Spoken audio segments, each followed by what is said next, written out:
Thousands lined the streets and packed into Trafalgar Square for the Mayor's St Patrick's Party. Maybe it's because I'm an Irish Londoner. Maybe that's what makes me what I am.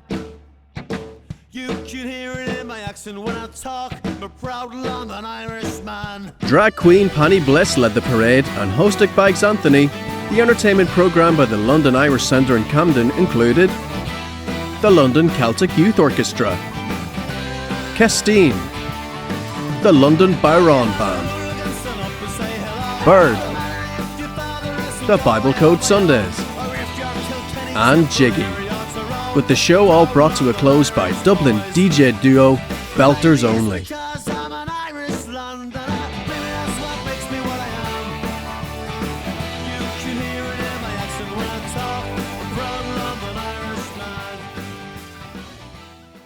Well, happy St Patrick's Day. It's the 8th one that I've helped organise. It's a fantastic celebration of all that's best of London, the contribution the Irish community's made to our city in arts, in culture, in food, in music, in business, in entrepreneurship. Listen, I'm really grateful as the Mayor of London that I use the tube every day. It was Irish navvies 160 years ago that helped build the world's first underground. I'm somebody whose family benefits from the NHS. Irish health workers worked in a fledgling NHS 75 years ago. I benefit from London being the cultural capital of the world. One of the reasons we are is the contribution made by Irish playwrights, poets, authors, musicians. So listen, it's a great day. You can feel the buzz, you can feel the vibe. And the great thing today is, it isn't just older Londoners of Irish descent, but youngsters too, benefiting from the joys of St Patrick's Day. Mayor Sadiq Khan referenced the hard times Irish immigrants once had coming to London. Signs that said, no Irish, no blacks, and no dogs. And by no blacks, they meant people of colour. Oh, listen, we must always remember our history and the shared experiences we have. The Irish experience in London hasn't always been great. We've got to realise, though, as frustrated as we are about the lack of progress, we can go backwards as well. And that's why we must never be complacent, always vigilant for those that try and divide our communities. The progress we've made has been hard fought and hard won. And so we've got to remember that actually, you know, there are some people who try and divide our communities, try and drive a wedge between Ireland and the UK, Ireland and London, between the Irish community and other communities. We mustn't let them.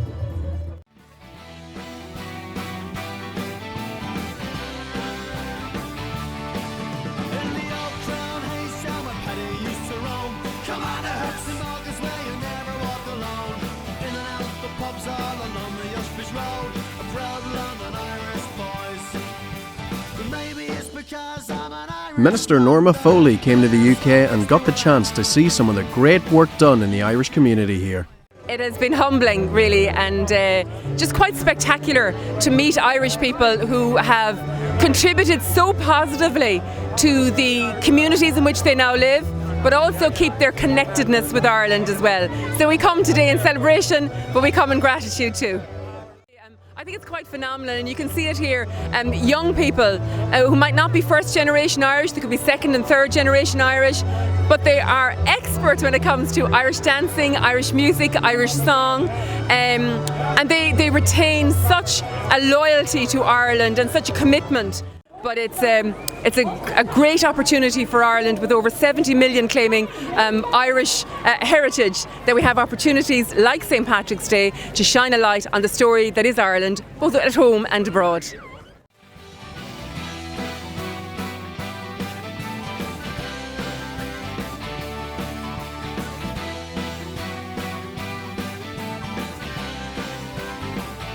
The BibleCode Sundays were playing their second St Patrick's celebration of the day, having played the Luton celebrations earlier.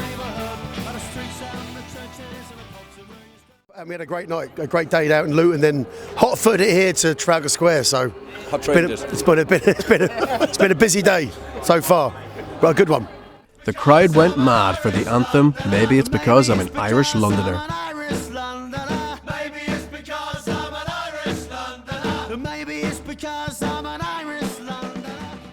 Yeah, I mean to play it here in the middle of London is fantastic. So the crowd was singing it back to us and everything. So it was fantastic. It's become a bit of a bit of an anthem now. So perfect for a crowd like oh, that. yeah. I mean, it was Written for that. Yeah. For gigs like that song, Ronan wrote it, but he'll agree that that's perfect for a setting like that, and it's an anthem, and it needs a crowd like that. And if you're going to sing a song in London for Irish people, probably that one. Kind of.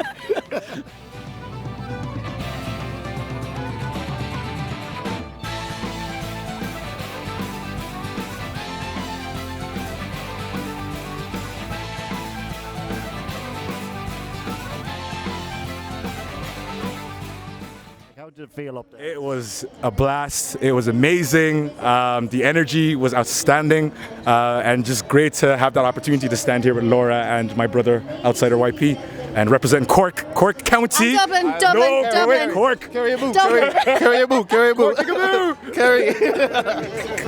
Well, honestly, amazing.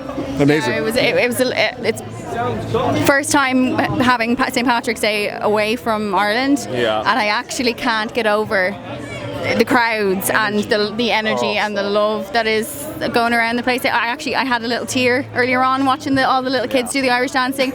I just had this really, really overwhelming Irish pride that just came over me. Absolutely. It was a great experience, and just like having Laura to have the soft, beautiful vocals, and then to contrast with the rap and everything else was just sensational. Great time.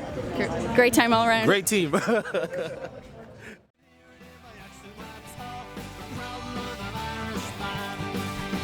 Biird, a new all-female supergroup led by Lisa Canny, were playing their first ever show.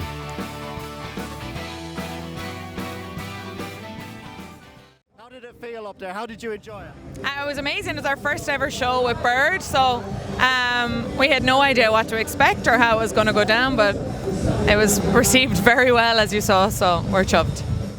Main idea was to bring some of Ireland's best young female traditional musicians together and create a supergroup of all female led, not just the musicians but the crew, the designers. We're all wearing Irish design today as well, different designers, and we've a female sound and lights and tech crew as well.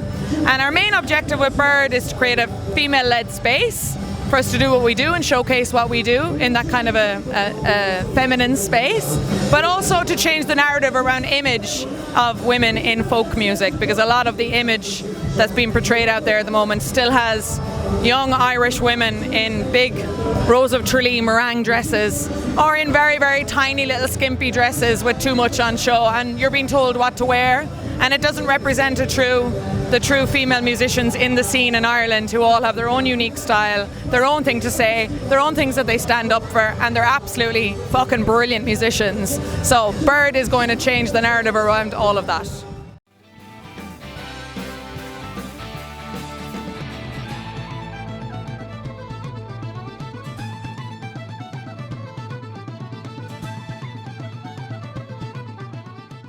We had such a great time, such a buzz. We didn't quite see how many people were in the audience that were actually on stage, so great to just feel the energy, get the audience involved. Of course, my amazing band of bell-run-ears behind me here just brought the electricity, so it was just really one to remember. Jiggy fused traditional Irish music with music from all over the world.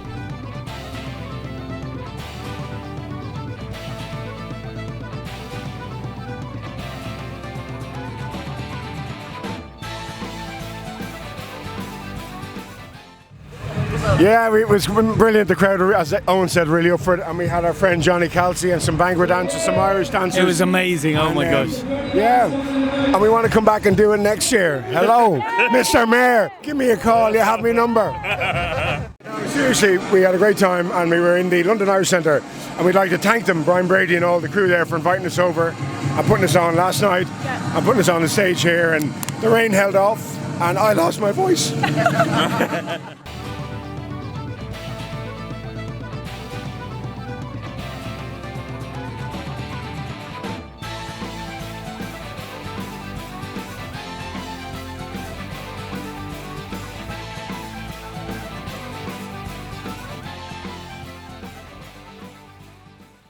How did you enjoy that? Yeah, we didn't know what to expect. Obviously, it's not our normal crowd, but that was crazy. There was mosh pits and all going off. It was mental. Yeah, it was mad, crazy. A lot of the kids just there, just bouncing up and down. We weren't expecting that at all. But we might as well have been in Ireland. It was crazy. And I think it's a very rare situation. You know, I was playing there. We never thought we'd get to see the day. So, yeah, no, look, it was a pleasure, and it's definitely an experience we'll take home with us. Of a show, you'll be back. Of course, look, St. Patrick's Day, celebrate the Irish. We'll always celebrate the Irish. Part of our motto was always to celebrate the Irish, and we're proud of who we are, we're proud of where we come from. So, I mean, with that reaction, we might do our own show here. Yeah. Any chance we get, you know. Yeah.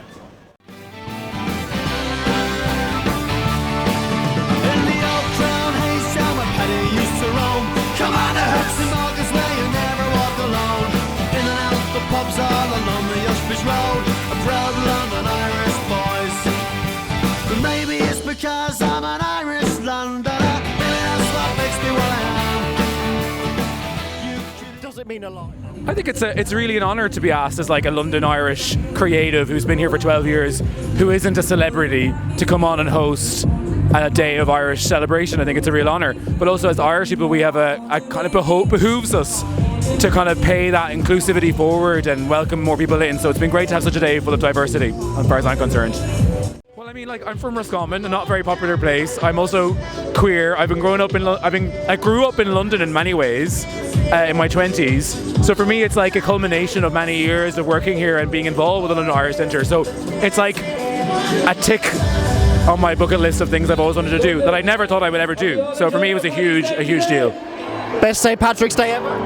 Ever. And it can end now.